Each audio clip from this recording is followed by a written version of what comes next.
सुर्खियां अक्सर बड़ी तेजी से फैलती है और सच्चाई अक्सर पीछे छूट जाती है। आज हम एक ऐसी ही कहानी खोलेंगे। राजस्थान की उप मुख्यमंत्री दिया कुमारी के इर्द गिर्द जो विभिन्न घटनाएं हुई, लोकल चैनल से लेकर नेशनल मीडिया, अखबार तक हर जगह दिया कुमारी को लेकर चर्चाएं होती रही है। पर सवाल ये है कि क्या दिखाया जाता है और वास्तविक सच्चाई क्या है। आइए देखते हैं दिया कुमारी सुर्खियों से सच तक, कितना सच कितना झूठ। नमस्कार, आप देख रहे हैं मॉर्निंग न्यूज इंडिया एजुकेशन और मैं हूं आपके साथ डिंपल राजावत। दोस्तों, पिछले कुछ महीनों में कई ऐसी घटनाएं एक साथ हुई, जैसे स्थानीय मीडिया ने प्रताप सिंह खाचरियावास के कथित बयानों को दिखाया, बड़े अखबारों ने इसे प्रमुखता दी और राजपूत समाज में चर्चाएं हुई। फिर हल्दी घाटी के शिलालेख मामले में इतिहास की भावनाओं को छुआ। नेशनल मीडिया के कुछ चैनल्स ने इसे हाईलाइट किया। आईफा में उनकी उपस्थिति और पुराने दावे जैसे कि ताजमहल की जमीन के मुद्दे पर भी सुर्खियां आई। कुछ लोकल पोर्टल्स और डिजिटल चैनल्स ने इसे राजनीतिक और सांस्कृतिक संदर्भ में कवर किया। इन सभी घटनाओं ने सोशल मीडिया पर प्रतिक्रियाएं पैदा की। जब हम हेडलाइंस के पीछे के दस्तावेज और पूरी क्लिप देखते हैं तो तस्वीरें कुछ और ही निकल कर आती है और हल्दी घाटी शिलालेख का मुद्दा प्रशासनिक नोट्स, एएसआई रिप्लाई और सरकारी फाइलों से जुड़ा नजर आता है। वहीं दिया कुमारी का कहना था कि उन्होंने ऐतिहासिक तथ्यों की शुद्धि करवाई, जबकि आलोचक बदलाव पर सवाल उठाते रहे। खाचरियावास के बयान की कवरेज में भी दोनों तरह के क्लिप मौजूद है। आईफा और ताजमहल की पुरानी क्लिप सच तो है, पर संदर्भ के बिना चलाने से राजनीतिक बहस में उपयोग हो सकता है। इसलिए देखा जाए तो तथ्य सही है, पर संदर्भ हमेशा जरूरी है। मीडिया ने इसे दोनों तरह के फ्रेम के तौर पर दिखाया, जैसे कि सेंसेशनल फ्रेम, जिसमें कि नैरेटिव को इतिहास बदलने, राजतंत्र बनाम लोकतंत्र जैसे टैग दिए गए, तो वही कॉन्टेक्चुअल फ्रेम, जिसमें कि पीडब्ल्यूडी नोटिस, एएसआई रेफरेंस और आधिकारिक बयान का हवाला था।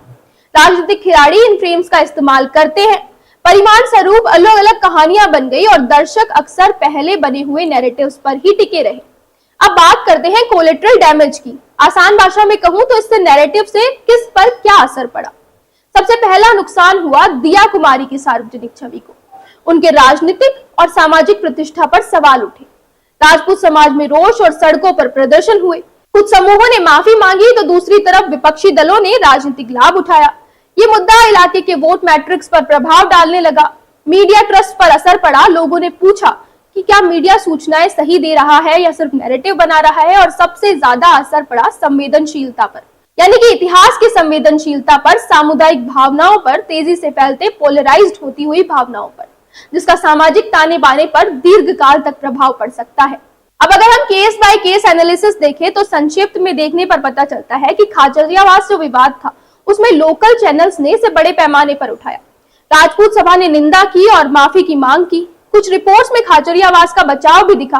दूसरा, हल्दी घाटी शिलालेख की बात करें तो यहाँ सरकारी दस्तावेज और एएसआई के हवाले से किए गए बदलाव के मुद्दे हैं। इतिहासकार कई बिंदुओं पर सवाल उठा रहे हैं। तीसरा, जो आईफा में उपस्थित होने को लेकर था, उसमें कुछ चैनल्स ने इसे पद की गरिमा पर प्रश्न उठाने पर सवाल उठाया, जबकि समर्थकों ने इसे सार्वजनिक इमेज और सांस्कृतिक भागीदारी का हिस्सा माना। फिर ताजमहल का पुराना दावा, पुरानी क्लिप्स वाकई मौजूद है, पर उस बारे में उसे बार बार चलाकर विपक्षियों ने राजनीतिक फ्रेम बनाने की कोशिश की। और फिर आते हैं व्यक्तिगत जीवन से जुड़े आरोप, जैसे कि हाल ही में गुड्डा का बयान। जो शब्द, जो भाषा उपयोग में ली गई, जैसे व्यक्तिगत जीवन पर सार्वजनिक बहस छेड़ी गई, मामले को घसीटा गया, वो संवेदनशील है और एथिक्स पर प्रश्न खड़ा करता है।